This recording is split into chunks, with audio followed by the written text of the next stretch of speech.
আসসালামু আলাইকুম ভিউয়ার্স, আমি ঋতু আবার চলে আসলাম বট রান্নার রেসিপি নিয়ে। তো আমি বাসায় যেভাবে সহজভাবে বট রান্না করি হাতে সময় না থাকলে, তো আমি আজকে প্রেশার কুকারে বট রান্না করব। তো রান্না করার জন্য আমি এখানে নিয়ে নিয়েছি টমেটো কুচি, পেঁয়াজ কুচি, আদা রসুন বাটা, জিরা ফাঁকি, গরম মশলা ফাঁকি, হলুদ ফাঁকি, মরিচ ফাঁকি, সবগুলো আপনারা পরিমাণ মতো নিয়ে নেবেন। তো নিয়ে নিলাম লবণ এবং গোটা গরম মশলা দিয়ে দেব পরিমাণ মতো সয়াবিন তেল। এবার ভালোভাবে মেখে নেব। তো প্রেশার কুকারে বট রান্না করলে খুবই নরম এবং সফট হয়। যাদের হাতে সময় কম থাকে তারা এভাবে রান্না করতে পারে।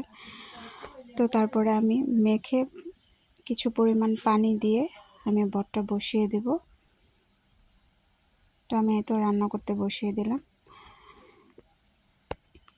তো রান্না প্রায় অর্ধেকটা হয়ে গেছে। আমি এখানে কিছু আলু অ্যাড করব। আমার বটে আলু দিলে খুব ভালো লাগে আলুটা খেতে। তো আমি এখানে জিরা ফাঁকি অ্যাড করেছি এবং তারপরে আমি প্রেশার কুকার থেকে একটা ফ্রাই প্যানে ট্রান্সফার করে আমি এখানে কিছুক্ষণ ভেজে নেব। এই তো হয়ে গেল আমার বট রান্না। ভালো লাগলে লাইক কমেন্ট শেয়ার করবেন।